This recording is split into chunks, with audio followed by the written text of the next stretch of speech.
പക്ഷെ 21 വയസ്സുള്ളൊരു പയ്യൻ അവനെതിരെ നിൽക്കുന്നത് അവൻ്റെ അമ്മയും കൂട്ടുകാരുമാണ്. മനസ്സിലായോ? അവൻ സംസാരിച്ചിട്ടുള്ള അവൻ്റെ അമ്മയ്ക്കെതിരെയാണ്. അപ്പം അങ്ങനെ ഒരു സിറ്റുവേഷനിൽ അവനെതിരെ ഇത്രയും ഇത് ഒരു ലൈംഗികാരോപണം എന്ന് പറഞ്ഞാൽ അത്രയും നിസ്സാര കാര്യമില്ല. കിച്ചുവിനെ സംബന്ധിച്ച് ഈ ഒരു വിഷയത്തിൽ നിന്ന് ഇനി ഒരു കോംപ്രമൈസ് ഉണ്ടാവില്ല. എന്തുകൊണ്ടാണ് ഞാൻ പറയാൻ കാരണം അറിയോ?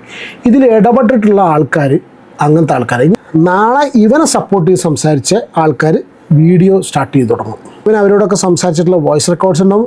എന്തെങ്കിലും വിഷയം ഈ ചില കാര്യങ്ങൾ തോന്നിയിട്ട് ഒരു കാര്യം കഷ്ടമാണ് ഇട്ട് രേണുവിൻ്റെ കാര്യം എന്ന് വിചാരിച്ച് ഇവർ എന്തെങ്കിലും സപ്പോർട്ട് ചെയ്ത് സംസാരിച്ച് കഴിഞ്ഞാൽ ഇവരുടെ അടുത്ത റീല് വരും. ഈ സപ്പോർട്ട് ചെയ്ത ആൾക്കാരെയും കൂടി മാനം കെടുത്തിക്കൊണ്ട് നിങ്ങളൊരു ബന്ധമില്ലാത്ത ആൾക്കാർ നിങ്ങളോട് പറയാനുള്ള കാരണം എന്താ വെച്ചാൽ ഒരു ബന്ധമില്ലാത്ത ആൾക്കാരാണ് വീഡിയോ കാണുന്നത്. ഇത് സോഷ്യൽ മീഡിയയാണ്, പുറത്തേക്ക് നോക്കിയിട്ട് പറയണം. അവൻ്റെ വീട്ടിൻ്റെ ഉള്ളിലോ അല്ലെങ്കിൽ കുടുംബയോഗം വെച്ചിട്ട് അതിൽ സംസാരിക്കുന്നതല്ല. ആ ഒരൊറ്റ വീഡിയോ കൊണ്ട് ഇവരെ സപ്പോർട്ട് ചെയ്ത് വന്നിട്ടുള്ള എല്ലാ ആൾക്കാരും ഇപ്പോൾ കുതാഗവ ടാറ്റ ബൈ ബൈ ഖത്തമായ സത്യം പറഞ്ഞാൽ അവരുടെ അവസ്ഥ എന്താ പറയുക? ഇവർക്ക് വേണ്ടി വീഡിയോ ഇട്ടിട്ട് ഉള്ള ആൾക്കാർ ഇപ്പോൾ വീട്ടിൽ ചിന്തിക്കുന്നത് ചേട്ടാ എന്തിനാണ് ഞാൻ ഇവർക്ക് വേണ്ടി വീഡിയോ ചെയ്തത്? സീരിയസ് പറ്റി ഒരുപാട് ന്യൂസുകൾ ഇറങ്ങാം. ഇപ്പൊ പറയാൻ ഈ പെണ്ണിനെ കയറി പീഡിപ്പിച്ചെന്ന് വേണമെങ്കിൽ വരാം. ഈ ഒരു വീഡിയോ നിങ്ങൾ കണ്ടിട്ടുണ്ടായിരിക്കുന്നു വിചാരിക്കുന്നു. ഇന്നലെ കിച്ചു ലൈവിൽ വന്നപ്പോൾ സംസാരിച്ചിട്ടുള്ള കാര്യങ്ങൾ ചെറിയൊരു പോർഷനാണ്. അപ്പോൾ നമ്മൾ ഈ വീഡിയോ രേണു സുധി പ്ലസ് കിച്ചുവിൻ്റെ ആ സംസാരം, പിന്നെ രേണു ലേറ്റസ്റ്റ് ആയിട്ട് ഇൻസ്റ്റയിൽ പോസ്റ്റ് ചെയ്തിട്ടുള്ളൊരു വീഡിയോ ഉണ്ട്. ഇങ്ങനത്തെ കുറച്ച് കാര്യങ്ങളാണ്. വളരെ ഗൗരവകരമായിട്ടുള്ള വിഷയമാണ്. ആർക്കും അറിയാമോ ഈ ഒരു വിഷയം ഫോളോ ചെയ്യുന്നവർക്ക്, രേണു സുധിയുടെ വിഷയം, കിച്ചു അങ്ങനത്തെ കാര്യങ്ങൾ ഫോളോ ചെയ്യുന്നവർക്ക് മാത്രമായിട്ടുള്ളൊരു വീഡിയോ ആണ്.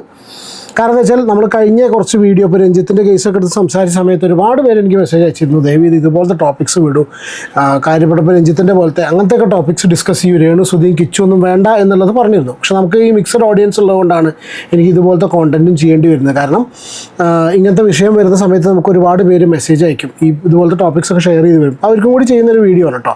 പക്ഷേ ഈ ഒരു കാര്യത്തിൽ നിങ്ങളിപ്പോൾ ജനറലായിട്ടുള്ള വിഷയങ്ങൾ കേൾക്കുന്ന ആൾക്കാരാണ്, ഇഷ്ടപ്പെടുന്ന ആൾക്കാരാണ്. എസ്പെഷ്യലി ഇന്നലെ രഞ്ജിത്തിൻ്റെ കേസ് കണ്ടിട്ട് ഒരു കേസാണല്ലോ, ഒരു ലൈംഗിക ആരോപണ കേസാണ്. അപ്പോൾ അത് കണ്ടിട്ട് വന്നിട്ടുള്ള ആൾക്കാർക്ക് ഇതിൽ ചില കാര്യങ്ങൾ അവർക്കും കൂടി റിലേറ്റ് ചെയ്ത് പറയാവുന്നതുണ്ട്. പിന്നെ പ്രത്യേകിച്ച് ജനറൽ ഓഡിയൻസിനോടും കൂടി ചില കാര്യങ്ങൾ സംസാരിക്കുന്നുണ്ട്. വളരെ ഗൗരവകരമായിട്ടുള്ള കാര്യമാണ്. ഞാൻ ആദ്യം പ്ലേ ചെയ്ത ഒരു പോർഷനാണ് നമ്മൾ മെയിനായിട്ട് ഈ ഒരു വീഡിയോയിൽ ഫോക്കസ് ചെയ്യുന്നത് കേട്ടോ. വളരെ ഗൗരവകരമായിട്ടുള്ളൊരു വിഷയം. ഇത് ഗൗരവം എന്ന് പറയാൻ കാരണം എന്താ കാരണം എന്നറിയോ? 22 വയസ്സുള്ളൊരു പയ്യൻ, ഇവൻ ആർക്കെതിരെയാണ് നിൽക്കുന്നത്, അല്ലെങ്കിൽ ഇവൻ്റെ ഓപ്പോസിറ്റ് സൈഡിൽ ആരാണ്? അവരുടെ ഭാഗത്തുനിന്ന് ഇവനെ ബുദ്ധിമുട്ടിക്കാൻ, ഇവനെ കൊടുക്കാൻ വേണ്ടിയിട്ട് ഒരു പെണ്ണിനെ കയറി പിടിച്ചു എന്ന് വരെ പറയാൻ ചാൻസ് ഉണ്ട് എന്ന് കിച്ചു, രേണു സുധിയുടെ മകൻ, കൊല്ലം സുധിയുടെ മകൻ പറയണമെങ്കിൽ അപ്പുറത്ത് നിൽക്കുന്നത് ആരാ? അതാണ് എൻ്റെ ഏറ്റവും എൻ്റെ വലിയൊരു പോയിൻ്റ്, ഒരു ചോദ്യതാണ് കേട്ടോ നിങ്ങളോട്, ഇതിൻ്റെ വീഡിയോ കാണുന്നവരോട് ചോദ്യമാണ്. ഇവൻ്റെ അപ്പുറത്ത് നിൽക്കുന്നത് ആരാണ്? 11ാമത്തെ വയസ്സിൽ ഇവൻ അമ്മേ എന്ന് വിളിച്ചിട്ടുള്ള ഒരു സ്ത്രീ, ഇവൻ്റെ അച്ഛൻ 3ാമത് കല്യാണം കഴിച്ച് കൊണ്ടുവന്നിട്ടുള്ള ഒരു സ്ത്രീയാണ് ഇവൻ്റെ അപ്പുറത്ത് നിൽക്കുന്നത്, അല്ലെങ്കിൽ അവരുടെ കൂടെയുള്ള ആൾക്കാരാണ്. കാരണം കഴിഞ്ഞ 2 ദിവസം കൊണ്ട് നമ്മൾ കണ്ടിട്ടുള്ളതാണ്, ഇവൻ്റെ കേസ് വരുന്ന സമയത്ത്, വീഡിയോ ഇടുന്ന സമയത്തൊന്നും അധികം ആൾക്കാരൊന്നും സപ്പോർട്ട് ചെയ്യാറില്ല. അന്ന് ഈ കിച്ചു എന്ന് പറഞ്ഞ പയ്യൻ എവിടെയില്ല, രേണു സുധി സോഷ്യൽ മീഡിയയിൽ കാണിച്ചു കൂട്ടുന്ന സംഭവങ്ങൾ അവരുടെ ഇഷ്ടമാണ്. ഞാൻ എപ്പോഴും അതേ പറഞ്ഞിട്ടുള്ളൂ, അവരെന്തോ കാണിച്ചിട്ട് കുഴപ്പമില്ല. നമുക്ക് സോഷ്യൽ മീഡിയ ആയതുകൊണ്ട്, പബ്ലിക് പ്ലാറ്റ്ഫോം ആയതുകൊണ്ട് ഡെഫിനറ്റ്ലി നമ്മൾ വിമർശിക്കേണ്ട സിറ്റുവേഷൻ, അല്ലെങ്കിൽ അഭിപ്രായം പറയേണ്ട സിറ്റുവേഷൻ വന്നാൽ അഭിപ്രായം പറയും. അതുപോലെ തന്നെ ആൾക്കാർ ഇങ്ങനെ തുറന്നു നോക്കുന്ന സമയത്ത് അവർക്ക് സോഷ്യൽ മീഡിയയിൽ അവരുടെ അഭിപ്രായങ്ങൾ പറയാൻ വേണ്ടിയിട്ടാണ് കമൻറ്റ് ബോക്സ്. ഇപ്പോൾ പൊതുജനം പല ടൈപ്പ് ആൾക്കാരുണ്ടായിരിക്കും, അവരവരുടെ അഭിപ്രായങ്ങൾ പറഞ്ഞു പോകും. പക്ഷെ ഇതിൽ വലിയൊരു വിഷയം എന്താണെന്ന് വെച്ചാൽ, ഇത്രയും കാലത്തെ പോലെയല്ല ഈ പയ്യൻ വന്ന് സംസാരിച്ചത്. 20% ഇവൻ പറഞ്ഞു എന്ന് പറയുന്നത് രേണു സുധിക്ക് അഗെയിൻസ്റ്റ് ആയിട്ടുള്ള ഒരു ഡയറക്റ്റ് അലിഗേഷൻ പോലെ ഈ പയ്യൻ പറയുന്നു. ഇത്രയും കാലമായിട്ടൊന്നും പല ആൾക്കാരും പലതും പറഞ്ഞിട്ടേ ഉള്ളൂ. പക്ഷെ ഇപ്പോഴാണ് ഇവനൊരു കാര്യം വന്ന് സംസാരിക്കുന്നത്. അപ്പോൾ 22 വയസ്സുള്ള 11ാമത്തെ വയസ്സ് മുതൽ അമ്മ എന്ന് വിളിച്ചിട്ടുള്ള ഒരു പയ്യൻ വന്നിട്ട് പറയുമ്പോൾ, സോഷ്യൽ മീഡിയയിലൂടെ പറയുമ്പോൾ, ഇവനെതിരെ ഒരുപാട് പേര് സംസാരിച്ചു. അവർക്കൊന്നും ഇവരുടെ ബന്ധങ്ങളൊന്നുമില്ല, നമ്മളൊക്കെ പോലെ തന്നെ ഉള്ളത് വിചാരിക്കാം. പക്ഷെ ആ അമ്മ എന്ന് വിളി കേട്ടിട്ടുള്ള ആ ഒരു സ്ത്രീ, ഇവനെ ഫോണിൽ വിളിച്ചിട്ട്, ഇപ്പോൾ റാസൽ കൈമ UAE എവിടെയാണെന്നുണ്ടെങ്കിൽ, ലോകത്തിൽ എവിടെയാണെന്നുണ്ടെങ്കിലും ടെലിഫോണിൽ കിട്ടാത്ത കുഴപ്പമൊന്നുമില്ലല്ലോ. അല്ലെങ്കിൽ ഇവരുടെ തന്നെ നാട്ടിലുള്ള ആൾക്കാർ, ഈ അനിയൻ റതപ്പനെ നോക്കുന്ന ഒരുപാട് പേര് ആ വീട്ടിലുണ്ട്. അപ്പോൾ ഇങ്ങനെ പിന്നെ ഒരു വിഷയം വന്ന് പറയുന്ന സമയത്ത് ഇതിന് മറുപടി സോഷ്യൽ മീഡിയയിലൂടെ, തൻ്റെ ഇൻസ്റ്റഗ്രാം പ്ലാറ്റ്ഫോമിലൂടെ കൊടുക്കുക. പ്ലസ് അതിൻ്റെ കൂട്ടത്തിൽ മറ്റുള്ളവരെ കൊണ്ട് വീഡിയോസ് ചെയ്യിപ്പിക്കുക. ഞാൻ എന്തുകൊണ്ടാണ് ചെയ്യിപ്പിക്കുക എന്ന് പറയാൻ കാരണം അറിയോ? അതിലൊക്കെ കൊളാബ് ചെയ്തിട്ടുണ്ട്. എല്ലാ വീഡിയോസിനും അവർ സപ്പോർട്ട് ചെയ്യുന്ന ഒരുവിധം വീഡിയോസ് ഞാൻ ഇതുവരെ കാണാത്ത ക്രിയേറ്റേഴ്സ്, ഇതുപോലെ ഈ ഒരു വിഷയം തീരെ സംസാരിക്കാത്ത ക്രിയേറ്റേഴ്സിനെ കൊണ്ട് പോലും കൊളാബ് ചെയ്തിട്ട് ഒരുപാട് വീഡിയോസ് ഇട്ട് കണ്ടു. പ്രത്യേകിച്ച് ഒരുപാട് പേര് വന്നിട്ട് ഇവരൊക്കെ പറയുന്നതിൽ പലതിലും പോയിന്റുകളുണ്ട്. കാരണം ഏത് ഭാഗം ന്യായീകരിക്കുമ്പോഴും അവരവരുടെ ആൾക്കാർക്ക് ആ ഒരു തോട്ടിനോട് ഇൻക്ലൈൻ ചെയ്ത് നിൽക്കുന്ന ആൾക്കാർക്കൊക്കെ അത് പോയിന്റ് ഫീൽ ചെയ്യും. അപ്പോൾ ഞാനിത് രണ്ട് ഭാഗം നോക്കുമ്പോൾ പലരും പറയുന്നതിൽ വലിയ കാര്യങ്ങളൊക്കെ തന്നെ ഉണ്ട്, സംഭവം സത്യം തന്നെയാണ്. പക്ഷെ ഞാൻ ചോദിക്കുന്നത്, ഇവൻ ഈ ഒരു കാര്യം ഇപ്പോൾ രേണുവിന് അഗെയിൻസ്റ്റ് ആയിട്ട് ഇവൻ വന്ന് പറഞ്ഞു എന്നുള്ള ഒറ്റ കാര്യം കൊണ്ട് ഇത്രയധികം ആൾക്കാർ ഇവൻ്റെ നേരെ തിരിയുന്നു. അതിൽ വളരെ ഇമ്പോർട്ടൻ്റ് ആയിട്ടുള്ള രണ്ട് സ്റ്റേറ്റ്മെൻറ്റുകളുണ്ട്. ഒരു സ്റ്റേറ്റ്മെൻറ്റ് രേണുവിൻ്റെ ഭാഗത്തുനിന്ന് വന്നു, അതായത് ഞാൻ ഇത്രയും കാലം ഞാൻ അനുഭവിച്ചത് പറഞ്ഞിട്ടുണ്ടെങ്കിൽ എന്ന് പറഞ്ഞിട്ട് ഒരു സ്റ്റേറ്റ്മെൻറ്റ് രേണുവിൻ്റെ ഭാഗത്തുനിന്ന് വന്നു. നിങ്ങളുടെ അഭിപ്രായം കമൻറ്റ് ചെയ്യട്ടോ. ഞാനിതിനെ ഒരുപാട് ചിന്തിച്ചതിന് ശേഷം കൂട്ടി വായിച്ചപ്പോൾ എനിക്ക് തോന്നിയൊരു സംശയമാണ്. രേണുവിൻ്റെ ഭാഗത്ത് ഇങ്ങനെ ഒരു സ്റ്റേറ്റ്മെൻറ്റ് വരുന്നു, ഞാൻ അനുഭവിച്ചതൊക്കെ തുറന്നു പറഞ്ഞിട്ടുണ്ടെങ്കിൽ. ഒന്നത് ഇത് ഏറ്റുപിടിച്ചിട്ട് രേണുവിനെ സപ്പോർട്ട് ചെയ്യുന്നവർ പറയുന്നുണ്ട് രേണുവിനും ചിലത് പറയാനുണ്ട്, ശ്രദ്ധിക്കണം, ഇതാരാ പറഞ്ഞതെന്ന് ഞാൻ പറയുന്നില്ല, രേണുവിനും ചിലത് പറയാനുണ്ട്, അവൾ വന്ന് സംസാരിക്കുന്ന സമയത്ത് എന്നും പറഞ്ഞിട്ട് ഒരു ഹിൻഡ് പോലെ സംസാരിച്ച് വെച്ചു. കാരണം ഞാൻ പല കാര്യങ്ങളും വേറെ അറിഞ്ഞിട്ടുണ്ട്, ഞാനതൊന്നും ഇപ്പം അത് പറയുന്നില്ല. പക്ഷെ നിങ്ങൾ ഈ ഒരു വേർഡ്, ഞാൻ ഈ പറയുന്ന സംഭവം നിങ്ങൾ ജസ്റ്റ് ഒന്ന് നോട്ട് ചെയ്ത് വെച്ചോളൂ. അവൾ നേരിട്ട് വന്ന് പറഞ്ഞിട്ടുണ്ടെങ്കിൽ എന്ന് പറഞ്ഞിട്ടുള്ള ഒരു വർത്തമാനം പല ആൾക്കാരും പറഞ്ഞു വെച്ച് കഴിഞ്ഞു. ഇത് കഴിഞ്ഞതിന് ശേഷം ഈ പ്രശ്നം ഒരു ഭാഗത്തുനിന്ന് രേണുവിനെ സപ്പോർട്ട് ചെയ്ത് ഒരുപാട് പേര് സംസാരിക്കുന്ന ഒരു സിറ്റുവേഷൻ വന്നു കഴിഞ്ഞിട്ട് ഈ കിച്ചു എന്ന് പറഞ്ഞിട്ടുള്ള പയ്യൻ വന്ന് സംസാരിക്കണം. അവൻ പറഞ്ഞ കാര്യം, എനിക്കെതിരെ ഒരു പെണ്ണിനെ പീഡിപ്പിച്ചു എന്ന് വേണമെങ്കിൽ വരാം. ആരുടെ ഭാഗത്തുനിന്ന് വരാം? അമ്മയെ എന്ന് വിളിച്ചിട്ടുള്ള ആ ഒരു സ്ത്രീയുടെ ഭാഗത്തുനിന്ന്, അല്ലെങ്കിൽ ആൾക്കാരുടെ ഭാഗത്തുനിന്ന്. അമ്മയുടെ ഭാഗത്തുനിന്ന് നമ്മുടെ സ്ഥാനത്ത് തന്നെയല്ലേ. കാരണം കഴിഞ്ഞ കുറച്ച് ദിവസം മുന്നേയും കൂടി സാമ്പത്തികമായിട്ട് ഇവിടെ സഹായിച്ചു എന്ന് പറയുന്നുണ്ട്. അപ്പോൾ ആ സാമ്പത്തികമായിട്ടുള്ളത് സ്വീകരിക്കാന്ന് പറഞ്ഞ സമയത്ത് നല്ലൊരു ബന്ധം അപ്പോഴും ഉണ്ടായിരിക്കണം. ബന്ധം in the sense like financial ഇതിൽ കണക്റ്റഡ് ആയിട്ടായിരിക്കണം, വാട്ട് എവർ ഇറ്റ് ബി. അപ്പോൾ ഈ ഒരു സിറ്റുവേഷനിൽ എന്നെ ഇങ്ങനെ പീഡിപ്പിച്ചു എന്നുള്ള ന്യൂസ് വരെ വരാം എന്ന് പറയുമ്പോൾ ഇതിന് വേറെ പല അർത്ഥത്തിലേക്കും കൊണ്ടുപോകാനുള്ള ഒരു ബോധപൂർവമായിട്ടുള്ള ഒരു ശ്രമമുണ്ടോ? അതല്ലെങ്കിൽ യഥാർത്ഥത്തിൽ ഇവിടെ വരെ ഇവനത് ചെയ്തു എന്ന് ഞാൻ പറയുന്നില്ല, 22 വയസ്സേ ഉള്ളൂ. എന്തെങ്കിലും വെറുതെ ഒരു വ്യക്തി വന്നിരുന്നിട്ട് പറയണേ എനിക്കെതിരെ ഈ ആരോപണം കൂടി വരാൻ, ഒരു 10, 35, 40 വയസ്സ്, 30 വയസ്സ്, 35 വയസ്സുള്ളൊരു വ്യക്തിയാണ് പറഞ്ഞതെങ്കിൽ മേക്സ് മോർ സെൻസ്. എനിക്കറിയില്ല, ഞാൻ പ്രായത്തിനിതാക്കി പറയില്ല, ഇന്നത്തെ ഏത് പ്രായത്തിലൊക്കെ കണക്ക് തന്നെയാണ്. പക്ഷേ 21 വയസ്സുള്ളൊരു പയ്യൻ അവനെതിരെ നിൽക്കുന്നത് അവൻ്റെ അമ്മയും കൂട്ടുകാരുമാണ്. മനസ്സിലായോ? അവൻ സംസാരിച്ചിട്ടുള്ള അവൻ്റെ അമ്മയ്ക്കെതിരെയാണ്.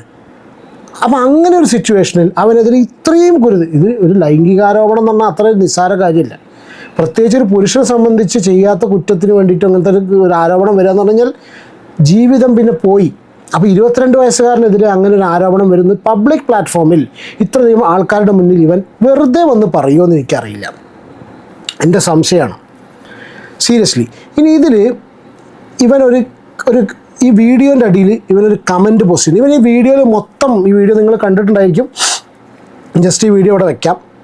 ഈ വീഡിയോൻ്റെ അടിയിൽ ആദ്യം ഞാൻ ഇവൻ്റെ വീഡിയോ പ്ലേ ചെയ്യാം, അതിനുശേഷം ഇവൻ ഈ വീഡിയോയിൽ ഒരു കമൻറ്റ് ഇട്ടിട്ടുണ്ട്, ആ കമൻറ്റ് നമുക്ക് നോക്കാം. ആദ്യം ഈ വീഡിയോ പ്ലേ ചെയ്യാം. വേറൊന്നും പറയാനായിട്ട് വന്നതല്ല, എനിക്ക് ഭയങ്കരമായിട്ട് കോളും മെസ്സേജും സംഭവം മനസ്സിലാവുന്നുണ്ട്. ഭയങ്കര സ്നേഹമുള്ളതുകൊണ്ടാണ് ഞാൻ ഓക്കെയാണ്, വേറൊരു പ്രശ്നമൊന്നുമില്ല. എനിക്ക് പണ്ടത്തെ കുറച്ച് കാര്യങ്ങൾ പറഞ്ഞതേ ഉള്ളൂ. ഇപ്പം ഇറങ്ങുന്ന ന്യൂസും കാര്യങ്ങളൊന്നും എന്നെ എഫക്റ്റ് ചെയ്യുന്നൊരു കാര്യമല്ല. ഇത് ഞാൻ പറഞ്ഞ കുറച്ച് കാര്യങ്ങൾ എല്ലാവർക്കും മനസ്സിലായെന്ന് തോന്നുന്നു. എനിക്ക് പറയുള്ളൂ, ഞാൻ ഓക്കെ ആണെന്ന് എനിക്ക് പറയണമെന്നുണ്ടായിരുന്നു. കാരണം എനിക്ക് ഭയങ്കരമായിട്ട് കോളും മെസ്സേജും എല്ലാവരും എനിക്ക് വന്ന് ഇൻസ്റ്റയിലാണെങ്കിലും ഭയങ്കരമായിട്ട് മെസ്സേജ് വരുന്നുണ്ട്. അതുകൊണ്ട് എനിക്ക് ഇങ്ങനൊരു ലൈവിൽ വന്ന് പറയാമെന്ന് വിചാരിച്ച് ഞാൻ ഓക്കെയാണ്, വേറെ പ്രശ്നമൊന്നുമില്ല. ഈ വരുന്ന ന്യൂസുകളും കാര്യങ്ങളൊന്നും എന്നെ ബാധിക്കുന്നൊരു കാര്യമല്ല. ഞാൻ പറയേണ്ട കാര്യങ്ങൾ ഞാൻ നല്ലപോലെ പറഞ്ഞിട്ടുണ്ടെന്ന് തോന്നുന്നു. എല്ലാവർക്കും ഞാൻ കണ്ടിട്ട് മനസ്സിലായിട്ടുണ്ട് എല്ലാവർക്കും. ഇപ്പം പറഞ്ഞുകൊണ്ടെങ്കിൽ ഇപ്പം കുറച്ച് എന്നെപ്പറ്റി എന്താണ് ഓരോരോ ന്യൂസുകളൊക്കെ വരാം, അതൊന്നും എന്നെ എഫക്റ്റ് ചെയ്യത്തില്ല എന്ന് പ്രതീക്ഷിക്കാൻ തന്നെ പോവും. പറയണമെന്നുണ്ട്. ഇപ്പം ഇതിനെപ്പറ്റി ഒരുപാട് ന്യൂസുകൾ ഇറങ്ങാം, ഇപ്പം പറയാൻ ഈ ഒരു പെണ്ണിനെ കയറി പീഡിപ്പിച്ചെന്ന് വേണമെങ്കിൽ വരാം ന്യൂസുകളൊക്കെ. എന്താണെങ്കിലും ഞാൻ അതിനൊന്നും മൈൻഡ് ചെയ്യത്തില്ല. അത്രേ പറയുള്ളൂ. ഞാൻ ആ പറഞ്ഞ കാര്യങ്ങളൊക്കെ എനിക്ക് മനസ്സിലായെന്ന് തോന്നുന്നു. ഒരു പാസ്റ്റ് ആയിരുന്നു എൻ്റെ അത്. ഞാൻ ഒക്കെ ആയിട്ട് നിൽക്കുകയാണ് ഇപ്പം. ഹാപ്പിയാണ്, കുഴപ്പമൊന്നുമില്ല. കൊല്ലത്തെ വീട്ടാട്ടൊപ്പം നിൽക്കുക. എന്നൊരു വലിയ റെസ്പോൺസ് കിട്ടുമെന്ന് പോലും ഞാൻ വിചാരിച്ചിരുന്നില്ല ഇങ്ങനത്തെ കാര്യം. ഓക്കെ, എന്തായാലും ഈ ഒരു വീഡിയോ നിങ്ങൾ കണ്ടിട്ടുണ്ടായിരിക്കും. ഇനി കാര്യത്തിലേക്ക് വരാം. അതായത് ഇവനെതിരെ ഈ ഒരു പരാതി വരാം എന്ന് പറഞ്ഞിട്ടുണ്ടല്ലോ. ഇവന് മുൻപ് ഡ്രഗ്സിൻ്റെ ഒരു ഹിസ്റ്ററി ഉണ്ട്. അത് അവൻ തന്നെ സമ്മതിച്ചൊരു കാര്യമാണ്. അതായത് 22 വയസ്സുള്ളവൻ ഡ്രഗ്സിൽ പെടുന്നു, ഇവൻ പ്രശ്നങ്ങൾ ഉണ്ടാക്കുന്നു. പ്രശ്നങ്ങൾ ഈ ഒരു സോഷ്യൽ മീഡിയ ഇതുപോലെ പ്രശ്നങ്ങൾ ചർച്ച ചെയ്യുന്ന സമയത്ത് ഇവൻ്റെ ഓപ്പോസിറ്റ് നിൽക്കുന്ന അമ്മ എന്ന് പറഞ്ഞിട്ടുള്ള വിളിക്കുന്ന ആ ഒരു സ്ത്രീയുടെ ഭാഗത്തുനിന്ന് ഇവനല്ല ഒരു പീഡന കേസിൽ കൊടുക്കുന്നൊരു സിറ്റുവേഷൻ വരും എന്നുള്ള ഇവൻ തുറന്നു പറയുന്നത് വളരെ ഗൗരവകരമായിട്ട് മാത്രമേ കാണാൻ പറ്റുള്ളൂ. പ്രത്യേകിച്ച് ഇന്ന് രേണുസുതി, ഇന്നോ നാളെ രേണുസുതി തിരിച്ചെത്തും എന്നുള്ളത് ഓൺലൈനിൽ സംഭവം കണ്ടു. എന്തോ വലിയ പ്രൈം മിനിസ്റ്ററും ഇവരൊക്കെ തിരിച്ചെത്തുന്ന പോലെ തന്നെയാണ് നമ്മൾ സംസാരിക്കുന്നത്. പക്ഷേ ഈ ഒരു ടോപ്പിക്ക് ഡിസ്കസ് ചെയ്യുന്ന ആൾക്കാരുടെ ഇടയിൽ ഇത് വീണ്ടും ആളി കത്തുന്ന ഒരു, അത് കൂടുതൽ സോഷ്യൽ മീഡിയ ഡിസ്കസ് ചെയ്യുന്ന രീതിയിലുള്ള ഒരു കാര്യമായിട്ട് മാറാൻ സാധ്യത ഉണ്ടെന്നോ നാളെയായിട്ട്. അതല്ലെങ്കിൽ ഞാൻ ആദ്യം പറഞ്ഞ പോലെ തന്നെ അമ്മയും മകനും രണ്ടുപേരും കൂടി പ്രശ്നങ്ങളില്ലെങ്കിൽ പ്രശ്നങ്ങൾ വളരെ ഗൗരവകരമായിട്ടുണ്ടെന്നുള്ള വളരെ കൃത്യമായിട്ട് മനസ്സിലാവും. കാരണം ഇപ്പോൾ വരുന്നതിന് സംസാരിക്കുന്ന സമയത്തും ഇവൻ അവൻ്റെ അമ്മയെ സപ്പോർട്ട് ചെയ്യുന്നില്ല, അവർ എൻഡോസ് ചെയ്ത് ഇവൻ സംസാരിക്കുന്നില്ല. അപ്പോൾ ഇവർ തമ്മിൽ ഗൗരവകരമായ പ്രശ്നങ്ങൾ എന്തായാലും ഉണ്ട്. സോഷ്യൽ മീഡിയയിൽ സോൾവ് ആക്കണമെന്നുണ്ടെങ്കിൽ രണ്ടുപേർക്കും വന്നിരുന്ന് ഞങ്ങൾ തമ്മിൽ പ്രശ്നങ്ങളില്ല എന്ന് പറഞ്ഞ് തീരുന്ന പ്രശ്നം മാത്രമേ ഉള്ളൂ. പക്ഷേ അങ്ങനെ പറയുമ്പോൾ അങ്ങനെ ഒരിക്കലും കിച്ചുവിന് എനിക്ക് തോന്നുന്നില്ല, രേണു വന്ന് ഇനിയിപ്പോൾ ആരക്കടപെട്ട് സംസാരിച്ച് കഴിഞ്ഞാലും കിച്ചുവിനെ സംബന്ധിച്ച് ഈ ഒരു വിഷയത്തിൽ നിന്ന് ഇനി ഒരു കോംപ്രമൈസ് ഉണ്ടാവില്ല. എന്തുകൊണ്ടാണ് ഞാൻ പറയാൻ കാരണം അറിയോ? ഇതിൽ ഇടപെട്ടിട്ടുള്ള ആൾക്കാർ അങ്ങനത്തെ ആൾക്കാർ ഇനി ഒരു നിമിഷത്തിൽ ഇവനിനി ആ രണ്ടുപേരും കൂടി ജോയിൻ്റ് ആയി വിചാരിക്കാം എന്നിട്ട് പറയണേ ഞങ്ങൾ തമ്മിൽ ഒന്നുമില്ല, ഒന്നും ഇതാക്കരുതെന്ന് പറയുകയാണെങ്കിൽ ഡെഫിനറ്റ്ലി നാളെ ഇവനെ സപ്പോർട്ട് ചെയ്ത് സംസാരിച്ച ആൾക്കാർ വീഡിയോ സ്റ്റാർട്ട് ചെയ്ത് തുടങ്ങും. ഇവൻ അവരോട് സംസാരിച്ച വോയിസ് റെക്കോർഡ്സ് ഉണ്ടായിരിക്കും. ഇവൻ അവരോട് സംസാരിച്ചിട്ട് ഞാൻ അതുകൊണ്ടാണ് ശ്രദ്ധിച്ച് കേൾക്കുക. ഇത് നാളെ മറ്റന്നാൾ എന്താവും എന്നുള്ളത് ഞാൻ ഈ പറഞ്ഞോടത്ത് എന്തെങ്കിലും കാര്യമുണ്ടെന്ന് പറഞ്ഞു. ഇവൻ അവരോടൊക്കെ സംസാരിച്ചിട്ടുള്ള വോയിസ് റെക്കോർഡ്സ് ഉണ്ടാവും. ഇവൻ അവരോടൊക്കെ സംസാരിച്ചിട്ടുള്ള പല കാര്യങ്ങളും ഉണ്ടായിരിക്കും. ഇവൻ പറഞ്ഞ സീക്രട്സ് നാളെ പുറത്തു വിടാൻ, കാരണം അങ്ങനത്തെ ആൾക്കാരൊക്കെയാണ് ഇതിൽ ഇടപെട്ടിട്ടുള്ളത്. രണ്ട് ഭാഗത്തുനിന്നും പറയണം. അപ്പോൾ അത് അങ്ങനെ ഒരു നിസ്സാരമായിട്ട് ഒഴിവാക്കി കളയാൻ പറ്റുന്ന ഒരു സംഭവമല്ല. ഇനി ഇന്നലത്തെ ഇവൻ്റെ ഒരു വീഡിയോ, അപ്പോൾ ഇപ്പോൾ ഈ കണ്ടിട്ടുള്ള വീഡിയോയിൽ ഇവൻ പിൻ ചെയ്ത് വെച്ചിട്ടുള്ളൊരു കമൻ്റ് ഉണ്ട്. ആരും എന്നെ മാനിപ്പുലേറ്റ് ചെയ്ത് ഒന്നുമല്ല ഞാൻ വീഡിയോ ഇട്ടെ. ഇനി ഋതപ്പനെയൊക്കെ കാണാൻ പറ്റുമോ എന്ന് പോലും എനിക്കറിയില്ല. അങ്ങനെ കുറച്ച് കാര്യങ്ങളൊക്കെ പേടിച്ചാണ് ആരോടും ഒന്നും പറയാതെ ഇരുന്ന് എന്തായാലും നോക്കാം, എല്ലാവരുടെയും സപ്പോർട്ട് കാണുമെന്ന് പ്രതീക്ഷിക്കുന്നു. ഒരുപാട് പേര് സപ്പോർട്ട് ചെയ്യുന്നുണ്ട്. ഈ പയ്യൻ്റെ വിഷമം എന്ന് പറഞ്ഞാൽ ഇനി ഋതപ്പനെ കാണാൻ പറ്റുമെന്നുള്ള, ഈ ഋതപ്പനെ കാണാൻ പറ്റുമെന്നുള്ളതിൻ്റെ അർത്ഥം ഇവൻ താമസിക്കുന്ന ആ ഒരു വീടും കൂടി ഉണ്ടല്ലോ, ഈ മക്കൾ രണ്ടുപേരുടെയും കൂടി പേരിൽ എഴുതി വെച്ചിട്ടുള്ള ആ വീട്ടിലേക്ക് ഇനി കയറാൻ പറ്റുമോ? ഒരുപക്ഷെ ചിലപ്പോൾ ആ വീട് എന്നുള്ളവൻ അങ്ങനെ പറഞ്ഞാണോ അറിയില്ല. എനിക്ക് ആ വീട്ടിൽ കയറാൻ പറ്റുമോ എന്നുള്ളത് അറിയില്ല, അതാണോ പറഞ്ഞറിയില്ല. എന്തായാലും സ്വന്തം അച്ഛൻ്റെ മറ്റൊരു സ്ത്രീയിലുണ്ടായിട്ടുള്ളൊരു അനിയനെ പോലെ കണ്ടൊരു പയ്യനാണ്. ആ ചെക്കനെ കാണാൻ വേണ്ടിയിട്ട് ഇനി അങ്ങോട്ട് പോകാൻ പറ്റുമോ എന്നുള്ള പേടിച്ചിട്ടാണ് ഇവൻ, അത് വേറെയുള്ള ഭീഷണികളില്ല, ഇത് പേടിച്ചിട്ടാണ് ഇവൻ കാര്യങ്ങൾ തുറന്നു പറയാത്തതെന്നുള്ളതാണ് ഇവൻ ഈ ഒരു കമൻറ്റ് ബോക്സിൽ പറയുന്നത്. അപ്പോൾ ഈ ഒരു കാര്യം ഇന്ന് നാളെയായിട്ട് രേണു വന്നതിന് ശേഷം എന്താ ഉണ്ടാവുക എന്നുള്ള അറിയില്ല. എന്തായാലും ലേറ്റസ്റ്റായിട്ട് രേണുസുധിയുടെ ഒരു വീഡിയോ കൂടി വന്നിട്ടുണ്ട്. അത് നിങ്ങൾ കണ്ടിട്ടുണ്ടായിരിക്കും. കാരണം ഈ പ്രശ്നങ്ങളൊന്നും അവരെ എഫക്റ്റ് ചെയ്യുന്നില്ല. ഈ കാലാകാലങ്ങളായിട്ട് രേണു തന്നെയാണ് പറയുന്നത്. ഞാൻ എൻ്റെ ഒരു പേഴ്സണൽ കാര്യം പറയാം. ഇവനെ വന്ന് പറഞ്ഞ സ്ഥിതിക്ക് ഇവൻ പറഞ്ഞ കാര്യത്തിൽ ഈ സ്ത്രീ രേണു കുറച്ചൊന്ന് പതറി എന്നുള്ളത് 100% ഷുവറാണ്. അതുകൊണ്ടാണ് അവർ ഇത്രയധികം വീഡിയോസ് ചെയ്തതും അവർക്ക് വേണ്ടി ഒരുപാട് പേര് ഇടപെട്ടിട്ടുള്ളതും. ഇടപെട്ട് അത്യാവശ്യം സപ്പോർട്ടും കാര്യങ്ങളൊക്കെ ഇവർക്ക് ഉണ്ടാക്കിയെടുത്തു. സോഷ്യൽ മീഡിയയിൽ കുറച്ച് പേര് രേണുവിനെ സപ്പോർട്ട് ചെയ്യുന്നു എന്നുള്ള കണ്ടീഷനിൽ ഒരു ഓളം ഉണ്ടാക്കിയെടുത്തതിന് ശേഷം ഇപ്പോൾ അവരൊന്ന് ഓക്കെ ആയിട്ടുണ്ട്. ആ ഓക്കെ ആയതിൻ്റെ ബാക്കിയാണ് ഈ ഒരു വീഡിയോ. അടിസ്ഥാനപരമായിട്ട് രേണുസുധിക്ക് ഇതൊന്നും വിഷയമല്ല എന്നുള്ളത് നമ്മൾ കുറച്ച് കാലങ്ങളായിട്ട് കാണുന്നുണ്ട്. ഞാൻ സത്യം പറഞ്ഞാൽ പലപ്പോഴും ചിന്തിക്കട്ടോ, ഒരു മനുഷ്യൻ ആണ്, ഒരു സ്ത്രീയാണ്, എത്രത്തോളാണ് ഇവരിത് ഏറ്റുവാങ്ങുന്നത്. പക്ഷെ എനിക്ക് തോന്നുന്നു കേട്ട് ഈ ഒരു കോലമായിട്ടുണ്ട് അവർ ലാസ്റ്റ് ചെയ്തൊരു വീഡിയോ. കാരണം ഇതിന് ഏറ്റവും വലിയൊരു കോമഡി പാർട്ട് ഞാൻ പറയാം. ഒരുപാട് പേര് പല ഘട്ടങ്ങളിലും രേണുസുധീനെ സപ്പോർട്ട് ചെയ്തിട്ടുണ്ട്. പലരും സപ്പോർട്ട് ചെയ്ത് പല സമയത്തും വന്നു പോയിട്ടുണ്ട്. ആ സപ്പോർട്ട് ചെയ്തവരൊക്കെ നേരെ തിരിച്ചു പറഞ്ഞിട്ട് സിറ്റുവേഷൻ ഉണ്ടായിട്ടുണ്ട്. ഇപ്പോൾ രേണുവിന് സപ്പോർട്ടായിട്ട് വന്നിട്ടുള്ള കുറച്ച് ആൾക്കാർ കാലാകാലം ഇതിൻ്റെ കൂടെ നിൽക്കുമോ എന്നുള്ളത് കണ്ട് തന്നെ അറിയണം. കാരണം എന്താണെന്ന് വെച്ചാൽ നമ്മൾ എന്തെങ്കിലും വിഷയം ഈ ചില കാര്യങ്ങൾ തോന്നിയിട്ട് ഒരു കാര്യം കഷ്ടമാണ് കേട്ടോ രേണുവിൻ്റെ കാര്യം എന്ന് വിചാരിച്ച് ഇവർ എന്തെങ്കിലും സപ്പോർട്ട് സംസാരിച്ച് കഴിഞ്ഞാൽ ഇവരുടെ അടുത്ത റീല് വരും. ഈ സപ്പോർട്ട് ചെയ്ത ആൾക്കാരെയും കൂടി മാനം കെടുത്തിക്കൊണ്ട് അവർ കൂടി അയ്യോ ഞാൻ എന്തിനാണ് ഇതിനെ സപ്പോർട്ട് ചെയ്തത്, നിങ്ങൾ അഭിപ്രായം പറയും. നിങ്ങൾ സപ്പോർട്ട് ചെയ്ത വ്യക്തികൾക്ക് വളരെ കൃത്യമായിട്ട് അറിയാം. അയ്യോ ഞാൻ എന്തിനാ കഴിഞ്ഞ പ്രാവശ്യം ഇവരെ സപ്പോർട്ട് ചെയ്ത് എന്ന് ചോദിക്കുന്ന രീതിയിൽ ഉള്ള അടുത്ത സാധനം ഇവരുടെ ഭാഗത്ത് നിന്ന് വരും. കാരണം അത്രയും വിഷമിച്ച് നിൽക്കുന്ന രേണു എല്ലാവരും കൂടി സപ്പോർട്ട് ചെയ്യുന്ന സമയത്ത് അവരുടെ അടുത്ത പ്രതികരണം എന്താ പറയുക, ഫോണും ഇൻസ്റ്റയും ഫേസ്ബുക്കും ഒന്നും തുറക്കാൻ പറ്റത്തില്ല. യാതൊരുവിധ ബന്ധമില്ലാത്തവരൊക്കെ വന്ന് തെറി വിളിക്കുന്നു. എനിക്കിത് സത്യം പറഞ്ഞാൽ ഇതൊക്കെ കേൾക്കുമ്പോൾ ചിരിയാണ് വരുന്നത്. ചിരി ആയിരുന്നില്ല വന്നിരുന്നത്, പിന്നെ യാതൊരു ഇതുമില്ലാത്ത ആൾക്കാർ തെറി വിളിക്കുക. കാരണം നിങ്ങളായിട്ടൊരു ബന്ധമില്ലാത്ത ആൾക്കാരാണല്ലോ വീഡിയോ കാണുന്നത്. അപ്പോൾ എല്ലാവരും ഇപ്പോൾ നിങ്ങളെ കുടുംബക്കാർ മാത്രം കാണുകയാണെന്നുണ്ടെങ്കിൽ നിങ്ങൾ പ്രൈവറ്റായിട്ട് അവരോട് ഫോണിൽ വിളിച്ചിട്ടോ വീഡിയോ കോൾ വിളിച്ചിട്ടോ സംസാരിച്ചാൽ പോരെ.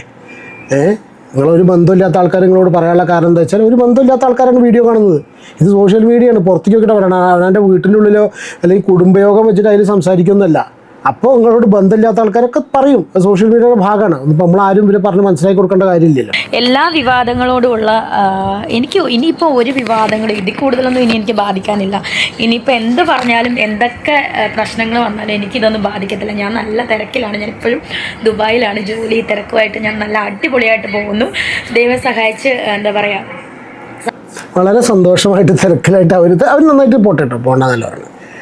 പക്ഷെ ഇവർക്ക് വേണ്ടി സപ്പോർട്ട് ചെയ്തവരപ്പോൾ എന്തായി? ഇവർ ഭയങ്കര പ്രശ്നത്തിലാണെന്ന് അറിഞ്ഞിട്ട് ഇവർക്ക് വേണ്ടി സപ്പോർട്ട് ചെയ്ത് വന്നിട്ടുള്ള ഒരുപാട് പേരുടെ അവസ്ഥ ഇപ്പം എന്താ? ഈ ഒരൊറ്റ വീഡിയോ കൊണ്ട് ഇവരെ സപ്പോർട്ട് ചെയ്ത് വന്നിട്ടുള്ള എല്ലാ ആൾക്കാരും ഇപ്പോൾ കുതാഗവ ടാറ്റ ബൈ ബൈ ഖത്തമായ. സത്യം പറഞ്ഞാൽ അവരുടെ അവസ്ഥ എന്താ പറയുക? ഇവർക്ക് വേണ്ടി വീഡിയോ ഇട്ടിട്ട് ഉള്ള ആൾക്കാർ ഇപ്പോൾ വീട്ടിൽ ചിന്തിക്കുന്നത് ചേട്ടാ എന്തിനാണ് ഞാൻ ഇവർക്ക് വേണ്ടി വീഡിയോ ചെയ്തത്? സീരിയസ്ലി സാമ്പത്തികമായിട്ട് നല്ല രീതിയിൽ ഇപ്പം മുന്നോട്ട് പോകുന്നുണ്ട്. ഒരുപാട് താങ്ക് യു സോ മച്ച്. എന്നെ സ്നേഹിക്കുന്നവർക്ക് ഒത്തിരി നന്ദി. പിന്നെ ഇനിയും വരുന്ന വിവാദങ്ങളും ഇപ്പം വരുന്ന വിവാദങ്ങളൊന്നും എന്നെ ഇനി ബാധിക്കുന്ന പ്രശ്നമേ അല്ല. ഞാൻ നല്ല ഹാപ്പി ആയിട്ട് പോകുന്നു. സത്യം പറഞ്ഞാൽ നിങ്ങളോടൊക്കെ ഈ തെറി പറയുന്നവരോടൊക്കെ എനിക്ക് ചിരിയാണ് വരാറുള്ളത്. നിങ്ങളുമായിട്ടൊന്നും എനിക്ക് യാതൊരു ബന്ധമില്ല. പിന്നെ എന്താണ് നിങ്ങൾ ഇങ്ങനെയൊക്കെ പറയുന്നതെന്ന് എനിക്കറിയില്ല. പറഞ്ഞോട്ടെ, അവർക്ക് റീച്ചിന് വേണ്ടിയിട്ടായിരിക്കും. സോ ഇനിയും തൊട്ടുള്ള വിവാദങ്ങളൊന്നും എന്നെ ബാധിക്കുന്ന കേസേ അല്ല. അതുപോലെ തന്നെ എനിക്ക് വിവാദങ്ങളോട് പറയാനുള്ള മറുപടികളെല്ലാം ഞാൻ പറഞ്ഞു കഴിഞ്ഞു. ഇനി എനിക്ക് സോഷ്യൽ മീഡിയയിൽ വന്ന് നിങ്ങളോട് എനിക്കൊന്നും പറയാനില്ല. ഇനി ആർക്കെങ്കിലും എന്തെങ്കിലുമൊക്കെ അറിയണമെങ്കിൽ ഞാൻ സോഷ്യൽ മീഡിയ വന്ന് പറയാതെ നിങ്ങൾ നേരിട്ട് വന്ന് ചോദിക്കാം, ഞാൻ നേരിട്ട് സംസാരിക്കാം. സോ ഒരുപക്ഷെ അത്രയും വിഷമിച്ചിട്ടാണോ പറയുന്നതെന്ന് അറിയില്ല. കാരണം ഇവർ ഈ ക്യാമറ ഓഫ് ചെയ്തതിനു ശേഷം അവരുടെ അവസ്ഥ എന്താണെന്നുള്ളത് അറിയില്ല. എന്തായാലും ഇവർക്ക് വേണ്ടി സപ്പോർട്ട് ചെയ്തിട്ടുള്ള ആൾക്കാർക്കും കൂടിയുള്ളൊരു അടിയാണ് ഇപ്പോൾ ഇവർ കൊടുത്തിട്ടുള്ളത്. കാരണം ഇതൊന്നും ഇവരെ ബാധിക്കാൻ പോകുന്നില്ല. ഞാൻ സാമ്പത്തികമായിട്ട് നല്ല രീതിയിൽ മുന്നോട്ട് പോകുന്നുണ്ട്. എന്നെ സംബന്ധിച്ച് യാതൊരു കുഴപ്പമില്ല. നിങ്ങൾ വീഡിയോ ഇടുന്നതും സംസാരിക്കുന്നതും ഒക്കെ നിങ്ങളുടെയൊക്കെ റീച്ചിന് വേണ്ടിയിട്ടാണ് എന്ന് പറയുന്ന സമയത്ത് ഇവരെ സപ്പോർട്ട് ചെയ്ത ആൾക്കാരും ഇതുപോലെ റീച്ചിന് വേണ്ടിയിട്ടാണ് എന്നുള്ള വളരെ കൃത്യമായിട്ടുള്ളൊരു മെസ്സേജ് കൊടുത്തു. ഇതാണ് എനിക്ക് മനസ്സിലാവുന്നത്. എന്താണ് നിങ്ങൾക്ക് മനസ്സിലാവുന്നത് എന്നുള്ള നിങ്ങൾ അഭിപ്രായം കമൻറ്റ് ചെയ്യും അല്ലേ? രേണു ഇതിപ്പോൾ സപ്പോർട്ട് ചെയ്ത ആൾക്കാർക്കും കൂടി പണിയായില്ലേ? ഇതിപ്പോൾ ശരിക്ക് കൂടെ നിന്നിട്ടുള്ള ആൾക്കാർക്കും കൂടി അത്യാവശ്യം നല്ല രീതിയിൽ കൊടുത്തിട്ടല്ല ഇപ്പോൾ ഈ ഒരു ലാസ്റ്റ് വീഡിയോ ചെയ്തിട്ടുള്ളത്. ഇനി ഇതും പറഞ്ഞിട്ട് എന്തും ഈ ഒരു വീഡിയോ കണ്ടിട്ട് എന്തും പറഞ്ഞ് വരാമെന്ന് എനിക്കറിയില്ല. നിങ്ങളുടെ അഭിപ്രായം കമൻറ്റ് ചെയ്യും.